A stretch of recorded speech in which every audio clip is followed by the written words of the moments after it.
kindness isn't softness, kindness is a strength. And if we see a world being kind to one another, everybody's experience of life will be different, will be better. I think we'd see no lack in society. I'm not saying that people won't earn different amounts and things like that, and some people will have more and some people will have less, but there shouldn't be any lack if we see a world full of kindness and where people are connected truly to one another, not just on Facebook and Instagram.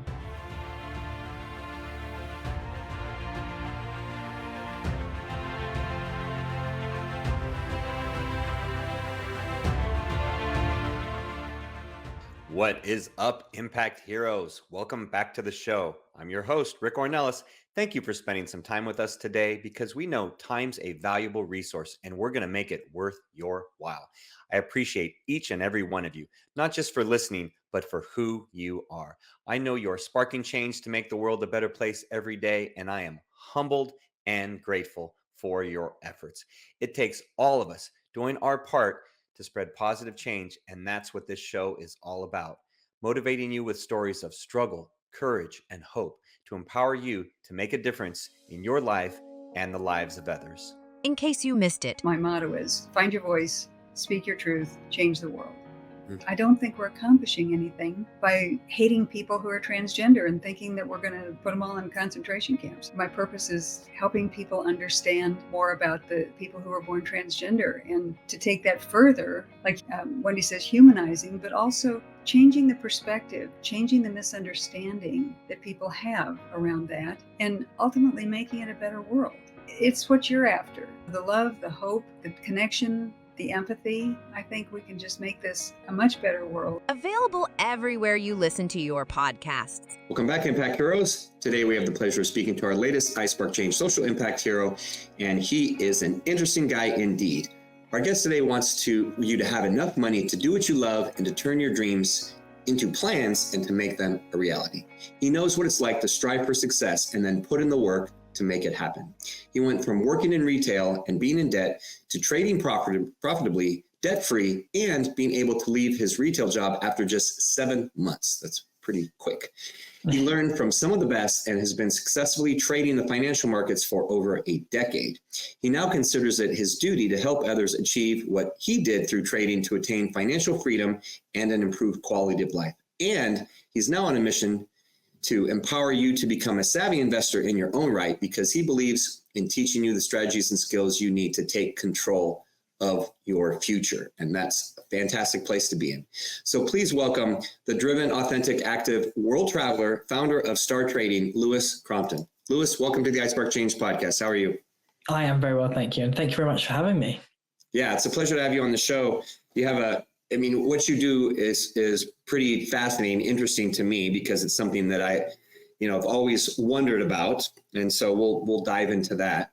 So before we get there, I have a question for you that I start out the show with all my guests is to find out, we have you on the show because we consider you someone that we call a social impact hero, someone that is impacting the lives of others, making their lives better, like I talked about in your intro, and positively impacting humanity.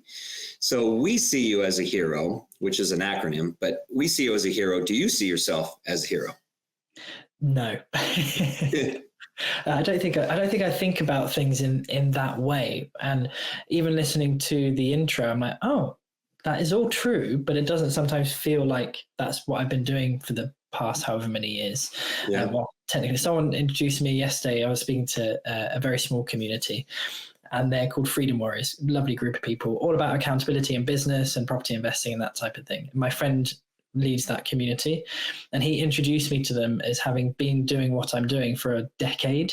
And I hated the word, because how have I been doing this for a decade? Like, I normally say I've been doing this for a little over 10 years, and that feels less long than hearing a decade, which makes me feel very old indeed. But yeah. Which I said too, which I use the words a decade too, because by now, and maybe it's 10, 11, maybe, it's going on 12. I mean, it's the years. When you're doing what you enjoy, then the years can go by really quick. They do. Yes. My experience. So obviously you're doing trading, you're in the financial world, you're helping others, teaching them. You didn't that you didn't start out that way, right? So what was the motivation? What was the driving factor? How did you what's the story, the origin of where that all started and how it began? Yeah, I think not only did I not come out of my mother's womb knowing how to trade financial markets, it also wasn't a natural skill either. It was very much a skill set which I developed, I learned, and I practiced. So it didn't come to me naturally at all. I was in the special class for maths and for English, actually. So I clearly wasn't doing too well at school in the early years. And then I just decided that I wanted a different life to what I had. Like you mentioned, I was working in retail. Before working in retail, I was actually a trained counselor and therapist, and I had a small business doing that for various different reasons, which would be an entirely other different podcast. I had to step away from that. One of the big reasons was emotional burnout. I was in my early 20s. I was dealing with very intense cases that I didn't have the emotional resources to handle, but I was just following that passion and that desire to help other people, to change other people's lives for the better. And that's always been the core of who I was. So when I left that world and I found myself in retail, I realized that my career ladder that I'd chosen in retail was now up against the wrong wall, because yes, it wasn't going to get me where I wanted to be financially. It wasn't going to give me the freedom that I wanted. And it definitely wasn't going to help me achieve my inner purpose, which is helping other people. As much as I could sell them a nice piece of clothing, it may not actually change somebody's life. So it was never gonna do the thing of making me fulfilled and feel like I was living on purpose and on mission. And in that frustration, those years of frustration, I started looking for other ways to generate income. And I heard about investing, I heard about property investment. So I thought I was going to go down the property investment route. And I went to a seminar, a Rich Dad, Poor Dad seminar, Robert Kiyosaki. Yeah. So when I got there, it turned out I'd actually signed up for the wrong seminar, and it wasn't property investment I was there for. I was there to hear about investing in financial markets.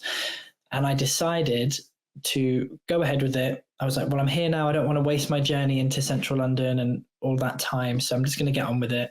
And I loved it. It ticked so many boxes of what I was looking for. It was just me and the market, no other moving parts. It was non-geographically based, so I could be anywhere in the world and generating an income. And it wasn't going to take all my time every single day. So it was just tick, tick, tick across the board.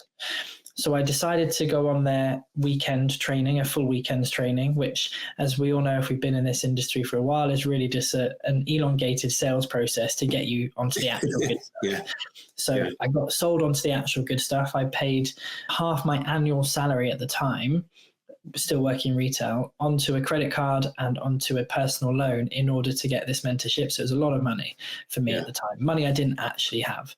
And I'd asked my parents for money and they said, absolutely not. So I decided to do it myself anyway. And so that's when I put myself into debt. I also still had my student debts from university and from my master's degree. So I was still trying to pay all those off, as well as then taking out this loan at the same time. So I was definitely in debt. And then after 7 months, like I said, I was able to leave my job. But I think if I put myself back into that room, back to that weekend, what was the decision-making process that led me to thinking, yeah, I'm going to go all in here. I'm going to take out these loans. I'm going to invest in myself, and I'm going to go for it. Yeah, because that's a big leap. It's a big leap to take. A big leap, and it was scary. There's no getting around the fact that I was nervous. I was not sure who these people really were. I'd met them for a weekend and I was handing over all this money. Like, is Robert Kiyosaki even real? All this kind of stuff that was going through my head at the time. And I thought, well, if I'm not going to do this, I don't know what else to do. And the alternative is to stay trapped, as I felt, in the normal 9-to-5 daily grind in a job that I didn't find fulfilling, and I didn't know what else to do. So I was like, I have to do something. And that push was really for freedom, and a sense of freedom, and a sense of control over my own life and control over my own destiny. That was, for me, in that moment, on that weekend, some decade ago now, was the desire to have greater freedom in my life. Okay, so the biggest thing that stands out to me, thank you for sharing all of that, Lewis. The biggest things that stands out to me, and I mentioned it briefly in the bio, is that you were a place that you didn't want to be, right? An uncomfortable place. You wanted more. And then you took action, very uncomfortable action, right? Challenging and financial. So statistically speaking, anywhere from about, 68, 75% of the workforce, and these are in the US and then international, is unhappy with their job. Okay. So 2/3 of people are unhappy with what they're doing in their profession. Okay.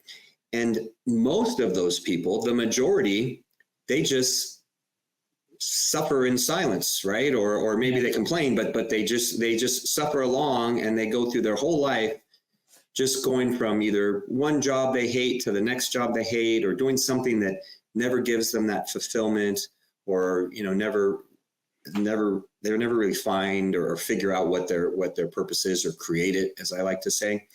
So what do you think was different about you that caused you to take that big leap? I think an easy answer would be ADHD. That just, I get really internally itchy almost. So if something doesn't feel aligned, if something doesn't feel right, I'm a big truster of my gut, which is interesting considering the way that I trade financial markets is the opposite of gut feeling and the opposite of emotion. It's all data driven and strategy and systems. So I think I'm just internally wired to not be able to be happy if I don't feel like I'm in alignment with what I want to be doing and how I want to be doing things. I become a very unhappy person, shall we say, and I don't like being unhappy. So it forces me into some form of action. So I think that's maybe something that sets me apart. I think also there's a load of context around all of this stuff, and those numbers around the workforce being unhappy, they might be unhappy because of a bad manager, a bad team, the salary isn't good enough. It could also be the fact they just aren't wired to do that particular type of role, but then they also probably feel trapped because they may be making enough money to pay the bills, have a little bit of a lifestyle, look after their family, and the alternatives of not doing that are too big. So they get trapped in this situation where they have to keep running that treadmill. Yeah. And I was fortunate enough that I was young enough to not be trapped in that system yet. I didn't have kids, didn't have a partner. I didn't have a big mortgage and a car payment and all of those trappings that a lot of people get in their early to mid 20s. Yeah. And my salary was awful. So I had an awful salary that was never going to make me happy or be willing to stay for. I really enjoyed the people I worked with, other than my manager, who was an awful human being. They know who they are. I don't need to name them, although I may have done accidentally in public before. And I had lots of reasons in the leave column versus in the stay column. And when I was in my early 20s, which is when I started mastering the skill set of trading, I was way more risk happy. I was way happier to take risks and take a chance. And I think even in my early teens and growing up as a kid, I've always just had this internal mantra or belief system that it will all work out. It will all work out. So I didn't mind taking those risks because I just internally believed that it was all going to work out. It would all be fine. It would all be good. Things would always work out for me. And things always have worked out for me. And then I realized that in my late 20s, things always worked out for me, but they started to always work out for me, but only just. And so then I started to shift in my late 20s to intentionally believing that things work out for me in abundance and in more than I need, so that I can then bless and help other people. Yeah. And I think that being able to get there, that's the really important part, is being able to make, which I consider, somewhat of another leap, is that, it's one thing to get to a place of fulfillment and contentment for yourself. It's a completely other thing to say, hey, now I want to share that with others. And now I want them to experience what I've experienced. Yeah. Because again, there's a lot of people that get to the first part, right? But then they never go beyond that and get to the second part. And I think that's our duty as human beings. I think that's part of the reason why we're put on this earth, is to, help others achieve everything they possibly can. Yeah. And there is a different cost attached to that, which people need to factor in. And I'm not talking financially. So when I got into trading, a major part was so I was in control of my own time. So I had complete time freedom. The way that I trade now and the way that I teach other people to trade, it only takes 30 minutes per day. That can be in the morning, that can be in the evening, it's up to them, but it only takes 30 minutes. So then I suddenly had all this time on my hands when I left my work, and I didn't know what to do with it. And it took a few years before I realized, oh, again, I can use this skill set to help people. And I think it took a few years because when I was helping people previously in a counseling and consulting and therapy kind of style way, the financial element didn't really trigger into my brain as being another way that I could help people. And then I suddenly realized one day in a hotel in Johannesburg that it wasn't Johannesburg actually, it was Durban, still South Africa, but I was in this hotel in Durban, and I just realized I could help people by teaching the skill set, which had completely changed my life for the better. And so I decided to set up a business, and I didn't count the cost. And then I suddenly realized when I had this business, this machine that was helping people and doing what I wanted it to do, that I no longer had any time because I'd given up my time to set up this business to then help people. I was like, oh, something's changed here. Something's happened here. So I then had a different cost, and I had to decide, am I happy with this or am I not happy with this? And I am, because of the messages I get from clients, from students who are changing their lives as a result of what they've learned through star trading. Yeah, and that's that social impact piece of, part of you being on the show is that social impact piece. So as you've traded, the challenges, right? The challenges of time and everything, has the fulfillment changed? Has the purpose changed? What would you define as your current purpose? Really good question, and very timely as well, because the past couple of months I've been really rethinking this, because when I set up my education company, my goal was to get me out of the rat race and get me settled and sorted and financially stable, all of those sorts of things. And we did that. And then the goal became, and the mission became, let me help some other people here. And I've kind of now got this big, hairy goal of helping 1 million families live with less stress and more fun through financial empowerment and education.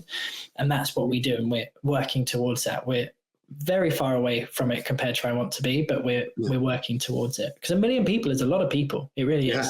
For sure. So we're working towards that. And I was growing my business, working my business, and I was boots on the ground. I was doing all the teaching, all the training, all of that stuff, plus all the admin, plus everything else, everything. And it became so easy to feel connected to the vision of helping people, because I was literally helping people every single day. Mm-hmm. As my business grew and different demands came on my time and I couldn't deliver all the training and all the education, I started being pulled away from kind of that front line and not being as day to day in the ultimate goal of the mission, which is helping people master their finances, trade financial markets, and become financially independent and free. And so then I had to reassess, well, the mission's the same, but I don't feel connected to it in the same way. Why is that? Mm-hmm. And the reason is because I wasn't doing what I started doing in order to make that a reality. Now my job role, my day-to-day role and things I have to do aren't what initially connected me to the mission. So I've had to create new connections with that mission based on what I have to do on a daily basis to make that mission fulfilled and happen. So it's a really, really good question. And I don't think I fully have an answer for it yet. Really? Okay. So I mentioned earlier that, HERO is an acronym for us. It honors your purpose, engages your audience in your mission, ripples your message to others to spread positive change, and then opens your heart to the world. So in that, of that engaging others and rippling your message to others, that connection piece is really important. Mm-hmm. As you described, Lewis, that connection piece is so important, because what I've seen, and I've personally coached over 200 people in the past, almost 9 years. December will be 9 years. And that connection piece is something that a lot of the people I've worked with struggle with, because, the bigger you get, it's hard to, I've worked with individuals that have, they have one location of a business and they know everybody. And then they have two and they know everybody. And then, now they have 10 and like, oh, I don't know everybody's name anymore. And I can't keep track of, of everybody in the organization. And that hurts in many ways, because of what you've built, the farther away it gets. And what I've seen work is what you described at the end, is that as long as you stay connected to that mission, the connection changes, right? It's not as much with the people, it's more with the mission, it's more with your team as opposed to those individuals. As long as that mission and purpose stays on track, and even if it changes slightly, it's still, let's say it's helping people, right? Impacting others, a million people. What that looks like may change slightly. You're still on the same journey, if you will. And that's where you can get some comfort in that, or that's where I've seen it for myself and a lot of the others that I've worked on. And I think you're right. That's when I now know I have to focus more on team. And it's an interesting one because I feel like every business is different. Every founder is different if they're running their own business. And my role is this kind of thing. So being on podcasts, getting the message out there about what we do and how amazing we are at it. So I've kind of got these two almost opposite roles of being top of, like, we'd call it top of funnel, but speaking to as many people en masse as possible about what we do, to show them what we do and have them kind of take an interest in what we do and come towards us. And then when they're in, my job is to really look after the team as the team look after them. So you kind of got, I'm kind of like this front end and then further down at the back end at the same time, which is quite an interesting dynamic to have. And that's why it is very interesting. And then making sure that the biggest thing I've seen that becomes challenging is making sure that your team has alignment with the goals that you have of the organization and that mission, that they're aligned with that. That's one and the same. So everybody rows in the same direction, and they row not just in the same direction because that part's easier. Sometimes they just do it because it's their job. It's a paycheck, but also rowing with the same intention and, velocity and everything, that everyone is really driven and motivated. And that's the more challenging part that I've seen. And that's probably what you're going through at the moment. Yeah, definitely. Yeah. And identifying those people too, as well. Yeah. So what's been the biggest, obviously those are challenges in their own right. What's been the biggest challenge in terms of, from a business perspective? Because we have a lot of entrepreneurs, a lot of individuals that are business owners. What's been the biggest challenge, if it's that or something else, in terms of growing the business? Good question. I think, it depends on the month and it depends on the day when you ask me, depending on what problems we're facing in the business that day. As all business owners will kind of know, there's always something, right? Yeah. Certain roles within the team are notoriously hard to maintain and keep. So sales roles are notoriously hard people to find who do things in the way that you want them to do, them to do them, and to stay connected to the vision and the values of how you do things. So sales teams have been quite tricky. Lead generating has been quite tricky over the years just to get to the level that we want to get to. That's been tricky. From a day-to-day operations perspective, though, I think we haven't had too much of a challenge because we've intentionally built a model which can look after a lot of people while still maintaining high quality value. So, for example, a lot of large companies, even companies a similar size to us, they'll do en masse mentoring, which when it's en masse, to me, how's that mentoring? It's just not. Yeah. It's basically a webinar and people can ask questions. And I just never want to do that. So we have intentionally capped our sessions, our mentorship sessions, to 4 people in each session maximum, because then we can maintain the level of quality and feedback that we give to each person. And that's because we're teaching a skill set, like it's an actual skill set. Yeah. I think, I'm thinking about what other people have struggled with. Like, we have a community element. We're very much a community. A lot of people struggle with the community side of things with their businesses, but ours is pretty self-regulating. And I think that's because we're very, very clear on our values. So we don't tend to have a lot of problems of people behaving in ways we don't want them to behave. Everyone in our community is so excited for other people when they begin their journey. They want to help them out. They love seeing other people's success. But I think a problem that can come with that is when you have people being successful and other people are kind of in the process of their journey, and some people find it easier than others, you can end up getting a bit of comparison going on, which can kind of delay other people's progress, which we work quite hard to remind people not to compare themselves with others. Yeah, everyone's on their own journey, right? They all have to go at their own pace, and the comparison, that's just a trap. It's just a dangerous trap. Yeah.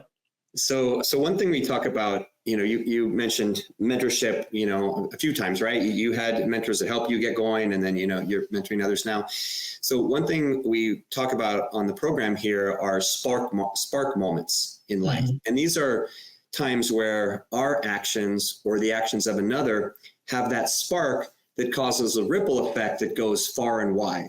So it could be, for example, you being in that seminar, with Robert Kiyosaki, that seminar at the beginning, was a catalyst to get things going in your life.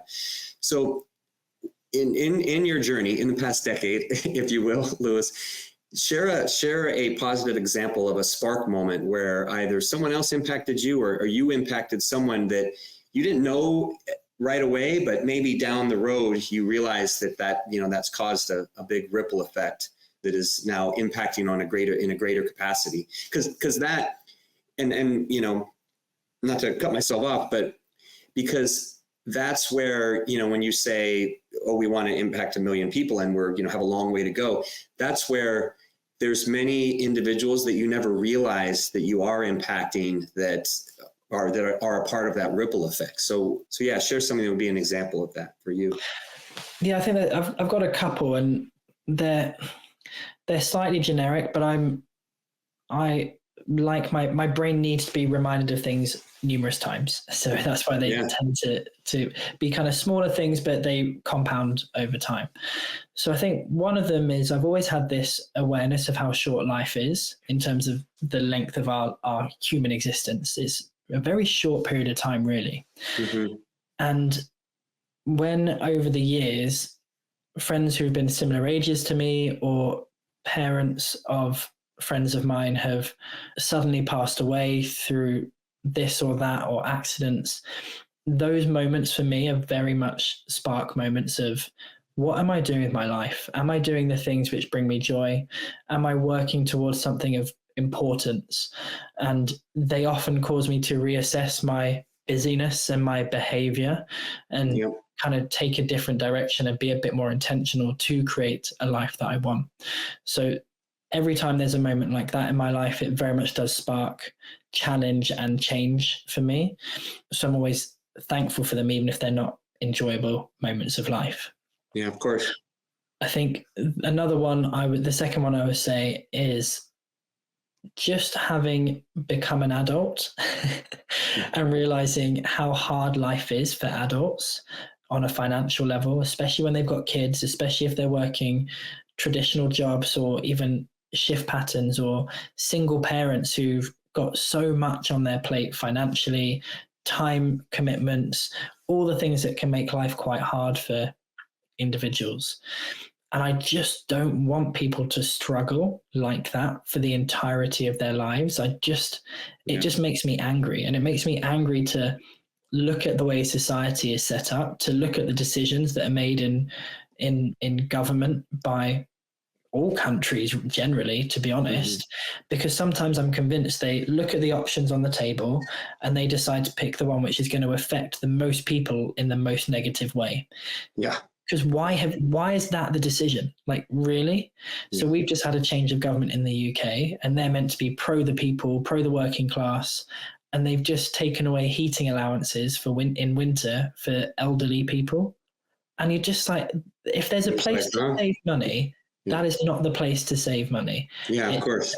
Absolutely shocking decision. And I'm sick of seeing people struggle because of factors out of their control. And at the same time, I completely believe in taking full and self-responsibility for our lives and our situations and doing what needs to be done to get out of them.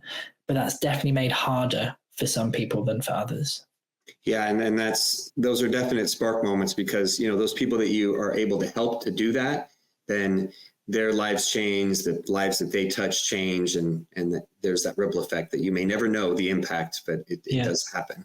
Yeah. So before I ask our final question here on the show, where can people learn more about your work? How can they find out, more about your mentorship and training and everything? Yeah, so a really good place to start off is our website, which is startradingnow.com, and come along to one of our masterclasses. We have them at different times throughout the month. They're completely complimentary. It's a really good foundation and understanding to see if what I do is a good fit for you. And if you can't attend an actual session live, although we do them live every time, they are recorded and we send out the recording from that particular session. So that's a really good place to go. We go through all things trading, how you can go from nothing to creating generational wealth, how you can do it in less than 30 minutes per day, and how anybody can make this work for them as well. So that's a really good place to start off. All right, fantastic. Well, we'll put that in the show notes and make sure that everyone has access to that. So final question that we ask all guests here on the iSpark Change podcast, Lewis, because our goal at iSpark Change is to positively impact 1 billion people with a B within 5 years of launching our upcoming social impact social media platform, a community to connect and empower all those individuals that are doing positive work in the world like yourself. So we know we can't do it alone. We know we need the help of impactful leaders like yourself to help show others the way, because a lot of people feel, as I once did, they're too small to make a difference, or that they can't impact in a significant way. So we value your thoughts and opinions as a social impact hero. So I want you to peer into the future, peer into our little crystal ball here, and tell us, what can the world become if everyone makes that transition of wanting to impact others and help them in a positive way? I think that would make the world an incredibly kind place. And kindness isn't softness, kindness is a strength. And if we see a world being kind to one another, everybody's experience of life will be different, will be better. I think we'd see no lack in society. I'm not saying that people won't earn different amounts and things like that, and some people will have more and some people will have less, but there shouldn't be any lack if we see a world full of kindness and where people are connected truly to one another, not just on Facebook and Instagram, where the oddest things get the most likes. So that's what I see for a world where people are looking out for each other, supporting one another and helping one another. It's a world full of kindness. Yeah, and that's the exact world we're working towards. So hopefully it will happen in my lifetime and in your lifetime, and we appreciate it. So thank you very much for taking time to share your heart and wisdom with our audience today, Lewis. You came in and you over-delivered as I expected. Your desire to help others is evident, and you're filled with passion, determination, and you lead with a heart of service, which tells me you're going to continue to have success in all facets of life, and this is only the beginning of your time as a social impact hero. Thank you very much for having me. It's been a pleasure. All right, Impact Heroes, it's our stories that connect us all, and we love hearing Lewis's today. Lewis Crompton, you're not only an inspiring and amazing human being, you truly are an iSpark Change social impact hero. We'll see you all next time. Do you want Rick to speak at your event? Here is what others have to say. Did not know his story, and it was so inspirational, and his presence on stage, his authenticity was just incredible. Moment made me feel some type of way. My name is Craig Siegel. If you're looking for a speaker for your next event, hire Rick. I promise you this, you will not be disappointed. Visit rickcornelis.com to book him today. Remember, Impact Heroes, every positive action can be a spark moment that has a ripple effect that spreads far beyond the initial act. So go out there and spark change. Don't forget, if you enjoyed this episode, then please smash that 5-star rating on iTunes or Spotify and leave a review. We value your comments and we want to hear from you in the community. Thank you for listening. God bless you, and we'll see you next week on the iSpark Change podcast.